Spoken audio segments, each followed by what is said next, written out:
Et on a une compatriote qui est en ce moment à Newbel. Qu'est-ce qui se passe exactement, Aïcha? Baron Sus reçoit Aïcha Kamoise et M. Tene sur la situation de Nickel Zongono à la prison de Newbel. Regardez cette vidéo jusqu'à la fin. Ça connaît là, Aïcha. Je t'ai appelé pour l'affaire de Nickel Zongono. Mais Aïcha, qu'est-ce qui se passe exactement? Nickel Zongono est en prison. C'est une actrice qui a fait des séries, qui a fait des films, qui a tourné. Je pense que toi qui es dans le cinéma, tu connais mieux, tu m'as posé le problème. Et je t'ai dit que ma soeur, tu ne peux pas venir me parler, je laisse aussi. Parce que quand je suis les dossiers, je t'envoie, tu aides aussi. Tu vois? Et on a une compatriote qui est en ce moment à Newbel. Qu'est-ce qui se passe exactement, Aïcha? Ce qui se passe exactement, c'est que j'ai été approchée par des acteurs comédiens en me disant Aïcha, l'heure est grave. On a une soeur, une compatriote, une collègue qui est incarcérée depuis plus de 8 mois. Et justement, je dis, mais comment ça, justement? Elle s'est retrouvée embourbée dans une histoire qui n'a ni tête ni queue. Et après ça, on a incarcéré, elle n'a pas été jugée. J'aimerais que tu puisses interpeller l'opinion publique internationale afin que cette histoire puisse être comment je peux dire, être relayée et afin que les autorités compétentes puissent se saisir de cette histoire. C'est alors que je me lève, comme on a mon habitude, je cherche à avoir la version de Nikez. Nikez fait une vidéo de plus de 20 minutes. Et oui, j'ai bien entendu, reçu les voix de son explication. Voilà, donc, dans laquelle elle est en train un petit peu de relayer ce qui lui est arrivé et donner sa version des faits. Dans la vidéo, on se rend compte que, quand on se fie au dit de Nikez, on se rend compte qu'elle est dans sa raison, on se rend compte qu'elle est victime. Je tiens pas à préciser, quand on écoute les voices, Nikez est une victime. En tant qu'être humain, en tant que femme, en tant que comédienne, je me sens indignée et je décide de faire une sortie afin que les autorités compétentes puissent se saisir de l'histoire et qu'on puisse rendre justice. Je fais écouter l'audio dans mon direct sur YouTube et ceux qui sont présents s'indignent. Suite à ça, je t'appelle, je t'interpelle, je t'envoie les éléments que j'ai aussi, histoire que tu puisses toi-même aller patrouiller et tes propres enquêtes afin de donner un compte rendu à tes auditeurs. Donc après ça, nickel, le lendemain, j'essaie de rentrer en contact avec elle, j'arrive à parler avec elle. Elle me fait comprendre qu'il y a un certain procureur qui s'est approché auprès d'elle. Le procureur était devenu comme sa marraine, le procureur l'envoyait ici, là-bas, aller prendre des sous, la mettant en contact avec des personnes assez haut placées, et que après elle s'est rendue compte que c'était un faux procureur. Mais bon, elle était déjà dans l'histoire, et après, quand on l'a convoquée, elle est au commissariat donner sa version, et qu'après ça, il y a un monsieur Téné qui entre en jeu, monsieur Téné qui déclare qu'elle a voulu l'escroquer, monsieur Téné qui déclare qu'elle est complice avec le faux procureur, et monsieur Téné qui a donné sa déposition auprès des enquêteurs, et les enquêteurs n'arrivons pas à mettre la main sur Nikez, a demandé à M. Téné de tendre un guet-apens. Donc M. Téné, il était convenu que M. Téné devait la ramener à Douala pour qu'on puisse la pêcher et l'envoyer au Niouf. Donc M. Téné a donc appelé Nikez, oui, voilà, j'ai un contrat pour toi, est-ce que tu peux venir? Sous l'ordre des autorités, je tiens à préciser d'après les dires de M. Téné, c'est ainsi que Nikez est venu, on l'a récupéré, on l'a pêché à l'agence directement, sans être jugé, on l'a envoyé au Niouf, ça fait 8 mois, aucun procès n'a été tenu. Donc voilà. Ce nous a été rapporté. Donc, j'ai pu avoir la version de M. Téné qui lui disait clairement, ouvertement, qu'il n'a rien à voir dans cette histoire, que lui-même est une victime du faux procureur. Du faux procureur qui se trouve en prison, il faut bien préciser. Le procureur Evina, parce que son nom c'est Evina. Justement, voilà. Il opère depuis la prison, voilà. Voilà. C'est depuis la prison centrale de Newbel que ce personnage Machiavelli usurpe l'identité des procureurs, des commissaires et même des ministres pour ses fins de besogne. Voilà. Maintenant, Aïcha, tu sais qu'on doit être assez ouvert. Nous avons eu une conversation en journée avant que je me prenne avec M. Téné qui nous a donné sa version des faits. Et je t'ai aussi interpellé en te disant que ma soeur, nous avons écouté Nikez. Bien entendu, elle se sent victime. Mais Nikez accuse au faux procureur de l'avoir monté. Sauf que quand on écoute la conversation de Nikez avec ce procureur, ça donne flot aux yeux. Tu ne peux pas voir quelqu'un qui te met dans les problèmes et tu fais les accords avec lui. Est-ce que tu es quand même d'accord? Donc la parole suite à ça, je suis restée, j'ai reçu des audios, d'un certain procureur. Oui, bonjour. Dans les audios du faux procureur et Nikez. Donc Nikez en étant en prison et encore en communication avec celui qui l'a mis dans les problèmes. Et je vais faire écouter l'audio avant. Voilà. Je peux avoir le manager de Nikez qui a affirmé. Je vous répète que le procureur là prend la voix de tout le monde, même d'une femme. Oui, vas-y, Aïcha, excuse-moi. Désolée, j'avais quelqu'un qui a insisté, il fallait que je bloque la personne. Voilà, vas-y. Donc on était au. Hier, je reçois les voices de Nikez qui qui est encore en communication avec le soi-disant procureur, la personne qui l'a foutu dans la merde. Voilà. J'étais choquée, outrée. Je me dis, mais attends, tu t'es fait... tu es en prison. Pas la faute de quelqu'un. À cause du faux procureur. Comment se fait-il que tu arrives encore à dialoguer aussi paisiblement? Si tu as le voice, il faut d'abord que tu puisses mettre le voice de la conversation. Hein. Non, justement, quand tu n'étais pas venu, j'étais en train de mettre le voice de la discussion entre elle et le faux procureur qui est en prison. Celle qui est incarcérée, c'est-à-dire que Nikel Ngono discute avec la personne qui est censée lui avoir mis dans des problèmes. D'accord? On va écouter. Et ensuite, on va écouter, il y aura le nom de Mousti qui sort, le nom de Aïcha qui est menacé. C'est-à-dire qu'elle discute avec quelqu'un qui est en train de menacer presque de te voler en prison.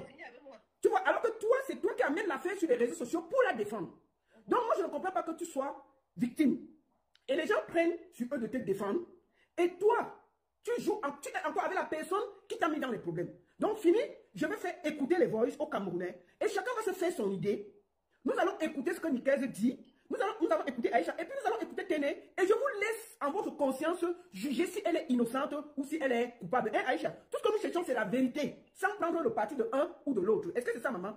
Effectivement.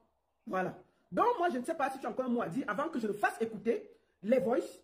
Je fais écouter les voices où on demande pourquoi l'affaire est venue entre tes mains, où on te menace, où Nicaise discute avec la personne qui escroque les gens. Ici, c'est une conversation entre Nicaise Ngono et le faux procureur en prison. Quand il découvre que Aïcha a mis le dossier dehors, le faux procureur gronde Nicaise Ngono. Et Nicaise Ngono dit que je n'ai pas dit à Aïcha de venir avec sur les réseaux sociaux. Jusqu'à Lolita Labaron dit qu'ils vont sortir la vidéo demain pour faire sur les directs sur Facebook. La vidéo de quoi? L'ancienne vidéo de Rose. Il a mis les voix de Rosine, non? Puisque quand Aïcha me transmet le dossier, Aïcha dit que je vais sortir sur les réseaux. Vous entendez mon nom, non? Ils sont en prison en train de discuter avec mon nom. Hein. Ils sont en prison les deux. Mais ils discutent, il y a mon nom dedans. Juste parce qu'ils ont su que Aïcha m'a transmis le dossier. Et j'ai dit à Aïcha que non, moi je ne veux pas seulement la défendre comme ça. Je vais contacter tout le monde pour avoir toutes les bonnes versions pour pouvoir m'exprimer à mon âme et conscience. C'est pas parce que quelqu'un en prison qu'il a raison. Voilà. Attendez un peu. J'essaie de ne pas avoir de parti pris. Je ne veux pas avoir de parti pris. Je veux juste être honnête et clair. Je veux être honnête avec mon cœur. Ça c'est la discussion de quelqu'un qui a été enfermé. Tu ne peux pas être en prison par quelqu'un avec le faux procureur, ils sont en train de causer. Chaque fois, elle va me sentir. Quelle absurde. Si je vois demain la vidéo là, elle ne met plus ses pieds au Cameroun. Ça c'est une discussion entre quelqu'un qui a été arrêté et quelqu'un qui s'est fait arrêter par quelqu'un qui dit qu'il est un faux procureur. Tu discutes quoi avec lui jusqu'à vous faire des plans? Regardez, écoutez une conversation en prison. Qu'elle appelle Aïcha comme moi, qu'elle laisse mon nom tranquille. Si elle veut t'aider pour sortir de prison, qu'elle parle de la justice, qu'elle laisse mon nom tranquille. Qu'elle laisse mon nom tranquille. Moi, je suis déjà pas à la tête. Je suis pas là. Tout le monde m'appelle, tout le monde m'écrit. Je ne voulais pas ça. Toute ma famille, tous mes amis, tout le monde est des gens. Je ne voulais pas ça. Moi, je ne voulais pas ça. Ce n'est pas ça que je voulais. Je voulais sortir de moi de prison. Si un jour que je raconte mon histoire comme je veux. Moi, je regarde dans ton on m'appelle à mon WhatsApp, à mon téléphone, toutes mes aides. Ça, c'est. Je vous fais donc écouter, peut-être celle-ci, c'est bon. Ça, c'est la conversation entre Nicaise Ngono et le faux procureur qui sont censés ne pas se connaître. Avant qu'on continue, on ne va pas aller loin. Je vais appeler M. Téné, qui est accusé, qui nous donne sa version des faits. Je vous dis en gros ce qu'elle dit. Elle dit que la fausse procureure était comme dire sa personne, sa tante l'aidait, l'envoyait prendre l'argent, parfois elle arrange son téléphone, elle envoie le reste à la fausse procureure, la procureure faisait ceci, la procureure l'aidait parfois à faire ses films. C'est en gros ça. Et c'est à cause de ça que nous avons tous ces problèmes. Vous comprenez, non? Maintenant, on accuse M. Téné de l'avoir fait enfermer à Kondengui, à Noubel. Qu'est-ce qui s'est passé pour qu'elle se retrouve en prison? Nous avons déjà écouté sa version. Elle s'est fait manipuler et arnaquer par un faux procureur. Maintenant, on accuse M. Téné de l'avoir jeté en prison. Prenons la version de M. Téné et on écoute et puis je vous laisse juger. Parce que nous avons déjà écouté, j'ai écouté tout. Écoutons maintenant M. Téné qui va nous donner sa version pour que je sois correct avec moi-même. Et je vous laisse, chez Camerounais, juger. Bonjour, M. Téné. Allô? Oui, bonjour, c'est la baronne de Suisse. Bonjour, bienvenue. Ah, merci madame, merci beaucoup. Je tiens à préciser que je ne connais pas M. Téné. J'ai eu son numéro ce matin. Je lui ai parlé avant pour avoir sa version. Et je lui ai demandé s'il était prêt à venir aussi donner sa version en direct. Est-ce que c'est très clair, M. Téné? Pour que ce soit objectif. C'est très clair, c'est très clair. Maintenant, qui êtes-vous? Qu'est-ce que vous faites? On vous accuse d'avoir jeté une Camerounaise en prison au nom de Nicaise Ngono. Qu'est-ce qui se passe exactement, monsieur Téné? Et en fait, je suis M. Télé, je suis opérateur économique dans la ville de Loire. Courant 2023, j'ai un certain procureur de la République, une dame qui m'envoie un message via WhatsApp et qui se présente comme étant procureur de la République. Et elle se propose de m'aider dans certaines de mes affaires judiciaires. Et elle me dit, je vais t'envoyer ma petite sœur, notre Benjamin de la famille, pour qu'elle vienne t'assister dans un certain nombre d'affaires judiciaires qui étaient en cours. Elle s'appelle Nikes Ngono. Nikes Ngono se présente à mon bureau le lendemain et me dit qu'elle est venue sous instruction de sa grande sœur pour qu'elle puisse m'accompagner à la brigade d'Orpon pour m'aider à déposer une plainte pour une affaire qui était en cours. Je dis, ben, j'en ai... Attends, tu avais une affaire en cours et tu en avais parlé au procureur, au faux procureur, c'est ça? Le procureur a vu ça sur la toile. Ah, ton affaire était sur la toile, sur les réseaux sociaux? Voilà, c'était sur la toile. Ah, ok. Elle me dit, c'est sur la toile qu'elle a vu et qu'elle est désolée de autant de méchanceté que des gens peuvent avoir après avoir reçu de l'aide de quelqu'un. Elle se propose donc de m'aider. Elle envoie donc sa petite sœur et sa petite sœur me retrouve au bureau. Alors là, j'ai dit non, je n'ai pas besoin. J'ai dit, là où je suis encore à une phase de négociation. Je n'ai pas encore atteint l'étape de la plainte. Elle me harcèle que non, il faut que tu entames une procédure judiciaire. D'abord même que la dame qui t'a escroqué là, c'est une dame qui a beaucoup de dossiers ici à Yaoundé, d'escroquerie. J'ai dit que non, vraiment. Elle dit que non, et puis on cherche comment on va faire pour l'arrêter. J'ai dit non, vraiment, n'utilisez pas mon dossier pour pouvoir arrêter, résoudre vos problèmes. Mon problème, j'ai un problème avec elle. Il y a un certain nombre de personnes qui sont en train d'intervenir à l'amiable pour que l'affaire se règle. Ngono a fait 2 jours à mon bureau, successivement, pour me convaincre de déposer plainte. Entre-temps, elle me racontait les relations familiales qu'ils ont. C'est l'aînée de la famille, c'est elle qui tient la famille. Elle raconte l'histoire de la jeunesse, de leur jeunesse. C'est elle qui tient la famille. Elle ne peut pas la soutenir pleinement aujourd'hui parce qu'à cause du salaire qu'elle reçoit à la magistrature est très petit, ainsi de suite. Et entre-temps, c'est sa soeur qui est celle qui se présentait comme étant sa soeur m'appelait de temps en temps. Oui, vraiment, il faut voir, discuter avec Nikes Ngono pour voir comment elle se fait de temps en temps. Tu dois l'aider dans sa carrière, lui donner des petits contrats pour qu'elle puisse vivre, ainsi de suite. Au bout de 2 jours, je n'ai pas obtempéré et Nikes rentre sur Yaoundé. Entre-temps, cette madame la procureure continue à m'harceler de temps en temps, à me menacer même, à m'envoyer des messages d'amour, incitant, tout ça, les programmes de deuil. Bon, le Congo, ça dit qu'elle t'a dragué, tu as même cédé un peu. Non, ça c'est faux. D'accord, ok, vas-y alors. Donc, puisque je ne l'ai jamais vu, elle m'a demandé de lui envoyer de l'argent, que je n'ai pas fait, ce que je n'ai pas fait. Elle a envoyé les programmes de deuil, je n'ai jamais fait. Après, elle a commencé à me proposer des marchés publics. Elle va me faire des marchés, gagner des marchés publics, on va partager pour un pourcentage. J'ai dit vraiment, j'ai fait des marchés publics auparavant, je ne pourrais plus en faire parce qu'il y a trop de complications au niveau des paiements. Elle saute dessus, un jour, elle me dit, je suis très lié à Laurent Esso, je vais. À la fin, elle se fatigue et laisse tomber. Donc, elle a disparu de mon radar pendant peut-être 6 mois. Un jour, je reste dans mon bureau, je reçois une convocation de la gendarmerie. Je dis, mais qu'est-ce qu'il y a encore? Généralement, je ne me souviens pas avoir un problème en cours. Je me rends au truc, et puis, quand quelqu'un me pose la question, est-ce que tu connais un tel? Je dis non. Tu connais un tel? Je dis non. Tu connais un tel? Je dis non. Tu connais Nikes Ngono? Je dis oui. Tu as connu Nikes Ngono comment?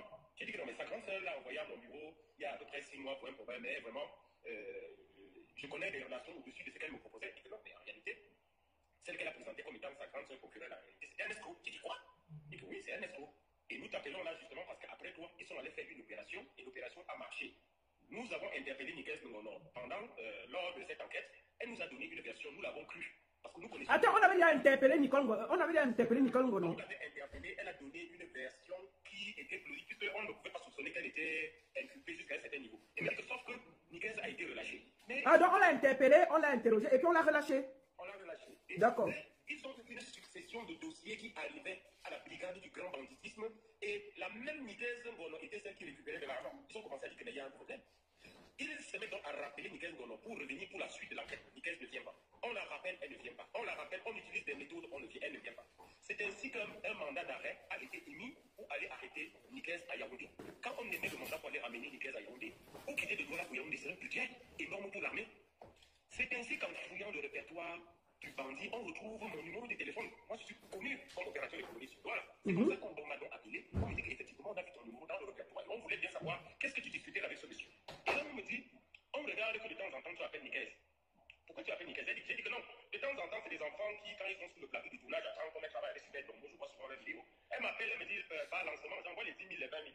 C'est là où l'enquêteur me dit, s'il te plaît, appelle-moi cette fille et dis-lui que tu as quelque chose, tu as un contrat pour elle. Parce que nous déplacer pour aller la récupérer à Yaoundé va nous coûter énormément d'argent. C'est comme ça donc devant la gendarmerie, je lance sur le pied et je dis, Nikes, j'ai un contrat pour toi, est-ce que tu peux venir directement? Et Nikes dit non, est-ce que je peux venir? J'ai dit non, fais un effort pour venir aujourd'hui parce que je dois voyager. C'est comme ça qu'elle tombe dans le bus. Je communique les références du bus à la gendarmerie et je lui dis, dès que tu arrives au pont Dibamba, appelle-moi. Quand elle arrive au niveau du pont Dibamba, elle m'appelle et les gendarmes sont allés à la réception. On l'a réceptionnée à l'arrivée et on est allé la déposer à la prison.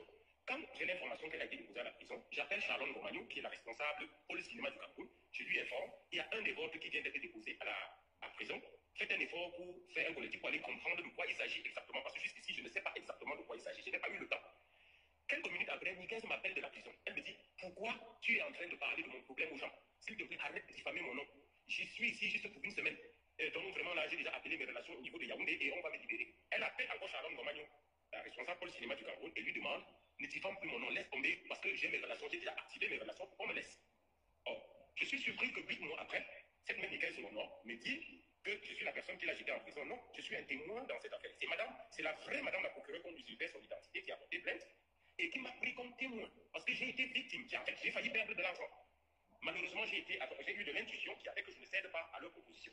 Donc, je suis dans cette affaire comme témoin. Alors, qu'est-ce qui se passe? Nicaise veut que je me récluse comme témoin. Je ne peux pas le faire. Et c'est une fille, je suis désolé de le dire, elle est extrêmement intelligente. Elle a profité de la vague de sabotage qui est sur les réseaux sociaux à mon encontre pour surfer sur cette vague et me présenter à la population comme quelqu'un de mauvais. Attends, tu fais quoi? Donc, on a traité les gens sur les réseaux sociaux et ils ne se connaissent pas. Qu'est-ce qui se passe sur les réseaux? Tu as quel problème là-bas sur les réseaux? Ça, c'est vraiment personnel. Je ne souhaite pas me prononcer là-bas dessus parce que je... D'accord, papa, restons sur le problème. Alors, je vais aller fouiller après. Oui, donc... Elle a juste surfé sur cette vague pour me présenter auprès des gens comme quelqu'un de mauvais. Elle a surfé sur cette vague. Je suis désolé, mais mon point de vue, cette fille est coupable. Je pense qu'il y a un audio qui a été envoyé à mon entourage hier par son complice en prison. Je suppose que ce gars l'a fait juste à envoyer à mon entourage pour que ça atteigne à moi. Donc quand vous écoutez ces audios, dans ces audios, vous comprenez comment est-ce que le plan a été mis sur pied pour me saboter. Est-ce que Moustique a été appelé? Demain, Moustique va lancer la campagne de sabotage. Parce que Téné va sentir, la campagne de sabotage a été lancée. Moustique va déclencher la campagne demain. C'est dans cette audio qu'on souligne votre nom que vous avez été informé aussi parce que tout un système a été mis sur pied pour me saboter. Ah, donc, monsieur Téné, donc c'est toi qui as le problème de Noël que moi là, c'est peut-être toi. Oh, je sais pas. J'ai dit que je ne peux pas me prononcer là-dessus. C'est un autre dossier. Non, les gens écrivent, non? Moi, je dis cette fille est très intelligente. Elle a surfé sur la base, sur la vague du sabotage qui fait l'objet pour inciter les gens à me détester. Elle est en prison depuis 8 mois. Elle n'a pas parlé. Pourquoi elle choisit exactement ce moment pour parler? Exactement. Si vous suivez l'audio, le plan mis sur pied pour me saboter a été comporté avec un certain Moustique, je ne sais pas qui c'est. Moustique, je sais pas. Attends, tu ne connais pas Moustique le charismatique? Je ne sais pas si c'est le charismatique, comment c'est maman. Non, mais parce que moi j'ai vu les posts de Moustique qui demandaient que monsieur Téné, il faut que tu regardes l'histoire de Nicaise Ngono. Et que si elle est innocente, il faut que tu ailles témoigner, tu te désistes pour qu'on la libère. En fait, c'est ce que moi j'ai lu comme ça en gros. C'est ça que je me suis intéressé dans l'affaire. Donc, je ne sais non pas si Moustique, donc tu ne connais pas, tu connais, c'est Moustique le charismatique. Si c'est Moustique le charismatique, il a mon numéro de téléphone personnel. Et je ne me souviens pas qu'il m'ait appelé pour me poser la question de savoir ce qui se passe. Je lui aurais donné la vraie version. Et au besoin, je l'aurais mis en contact avec la vraie madame le procureur qui a été sabotée, qui a risqué son ménage, qui a risqué son foyer, qui a vu ses enfants traumatisés parce qu'il y avait son identité qui était utilisée dans des affaires sexuelles, dans des affaires de trafic, dans des affaires de vol, ainsi de suite. Je l'aurais mis en contact, il aurait suivi cette affaire. Moustique ne m'a jamais appelé. Ah, d'accord. Non. Monsieur Téné n'a jamais dit qu'il ne connaît pas. Attends, je vais répondre à quelque chose. Monsieur Téné n'a jamais dit qu'il ne connaît pas Moustique. Il a dit que quel Moustique? J'ai dit Moustique le charismatique. Il dit que Moustique a son numéro et qu'il pouvait discuter de ça parce qu'il lui aurait donné sa version. C'est ce qu'il est en train de dire. Il ne faut pas que vous... Venez pas sur ma page déranger. Il faut écouter ce que les gens disent. Les gens ont le droit. Nickel, on a écouté la version Nickel, on écoute la version de Téné et vous faites votre idée. S'il a tort, vous le dites. S'il a raison, vous le dites. Mais, comme moi je dis, c'est à vous de juger. Mais je préfère donner la parole à tout le monde parce qu'il y a quand même quelqu'un en prison. Ok, monsieur Téné, continuez. Oui, donc tout ce que j'ai fait jusqu'ici, je reconnais avoir participé à son arrestation. Alors, que devons-nous faire? Aider les forces de l'ordre à mettre en état de nuit les malfaiteurs. Du moment où c'est prouvé. Du moment où j'avais la conviction que moi-même, j'ai failli y passer. Alors, Nicaise est en prison aujourd'hui et il y a plein de dossiers qui ressortent en charge, qui ressortent contre elle. Attends, il y a les dossiers encore. Il y a des dossiers, oui. Lesquels, papa? Non, il y a des dossiers, c'est-à-dire des autres personnes qui ont été arnaquées. D'accord. Il y a eu combien de personnes en gros Non, apparemment, on m'a dit au niveau de la PJ, il y avait à peu près une cinquantaine de plaintes. 50 plaintes? Au niveau de la PJ. Mais pourquoi on arrête le téléphone du monsieur là en prison? Il fait des dégâts comme ça, étant encore en prison. On va lui faire quoi? Il est en prison, on va faire quoi encore de lui? Comment? C'est pas normal. Moi, j'ai écouté 2 ou 3 les concours du buzz qui disent qu'eux-mêmes, ils ont beaucoup d'artistes, apparemment, beaucoup de personnes ont été victimes. Pifo a été victime, moi je le sais, parce que j'avais suivi le dossier de Pifo. Donc, apparemment, il y a beaucoup d'artistes qui ont été victimes. Qu'est-ce que c'est que cette histoire? Bon, il y a beaucoup d'artistes qui ont été victimes. Ça a été relayé sur la toile, on a parlé et tout le monde a écouté. Et donc, c'est un certain nombre d'artistes qui ont été victimes depuis. Nicaise était au courant, puisque ça avait circulé au milieu des artistes. Pourquoi est-ce que les autres ont fui depuis pratiquement 3 ans et elle est restée? c'est la part sur le gain. Les petits 100 000 qu'elle recevait à chaque commission qu'elle exécutait pour le gars. Quand vous suivez leur conversation, vous comprenez qu'ils se connaissent très bien. Le gars dit je t'ai déchargé. Je t'ai déchargé. Donc, c'est un arrangement. Et si tu es innocent dans un dossier, tu as été appelé par la gendarmerie dans un premier truc, après on t'a relâché, après on te rappelle. On te rappelle tout de suite pourquoi, si tu es innocente. De telle sorte qu'on est obligé de faire un mandat d'arrêt. Pourquoi tu as fui? Il fallait venir continuer à répondre, cramer ton innocence. On t'a arrêté, on t'a envoyé en prison. Pourquoi tu n'as pas crié ton innocence au moment où on a envie de continuer de t'amener en prison? Tu as dit, attends, tu ne veux pas que quelqu'un soit au courant? Elle aurait dû appeler nous aussi en ce moment, appeler tout le monde pour dire que moi voici qui suis en train d'aller en prison. Et je suis innocent. Pourquoi le faire après 8 mois? Pourquoi le faire après 8 mois? C'est qu'il y a une partie, elle ne voulait pas que ce soit officiel. Elle voulait se débrouiller pour sortir. Elle n'a pas pu au bout de 8 mois. Elle, en tant que téné, est en train d'être sabotée. Son premier témoin à charge, il faut qu'elle Téné, pourquoi tu es saboté? Bon, je te pose une question. Ça n'a rien à voir avec l'affaire Nikeze. Oui. Le Congolais avait me trouvé que c'est toi qui ignorais toutes les actrices, c'est vrai. Bon, c'est ce qui s'est dit sur la toile. Vous avez sur la toile, tout se dit. Que c'est toi qui chicotes tous les ninjas des comédiens. Il faut répondre là. Hein, papa? Tout ce qui s'est dit sur la toile. Vous pouvez tuer quelqu'un sur la base de ce qui s'est dit sur la toile. D'accord. Il y a la réalité. Mais un peu comme l'affaire Ngono, il y a la toile et il y a la réalité. La réalité, c'est au tribunal. D'accord. Elle n'arrive pas à se défendre au tribunal. Elle n'arrive pas. D'accord. Donc, ce n'est pas toi qui ignorais les... Puisque M. Téné se recule, dès que M. Téné va se reculer, il n'y aura plus personne avec un témoin. Et là, elle va surfer sur cette barre pour obtenir la liberté. En fait, c'est ça. Mais je ne pourrais pas. Donc, est-ce que tu as un dernier mot à dire au sujet de ce qui arrive à Nikeze Ngono? Est-ce qu'on peut faire quelque chose pour qu'elle soit libérée? Parce que c'est quand même une jeune Camerounaise. On va rigoler. Elle est quand même en prison. Qu'est-ce qu'on peut faire pour que Nikeze Ngono retrouve la liberté malgré tout ce qui se passe? Est-ce que tu as un mot à dire? Ce que je veux dire, c'est que quand vous avez un problème avec quelqu'un, la première des choses à faire, c'est d'aller rencontrer cette personne et de lui demander clémence à genoux. Est-ce que Nikeze est allé voir cette madame la procureure pour se mettre à genoux? Madame, maman, je me regrette. Maman, je regrette de ce qui a été fait. Et supplier. Parce que tout commence par là. On peut faire des erreurs. Mais la première des choses, c'est d'aller voir cette personne à qui vous avez commis du tort pour demander des excuses. Qu'elle, Nikeze, commence déjà à voir madame la procureure pour reconnaître les faits. Et ensuite, qu'elle vienne me voir pour demander pardon par rapport à la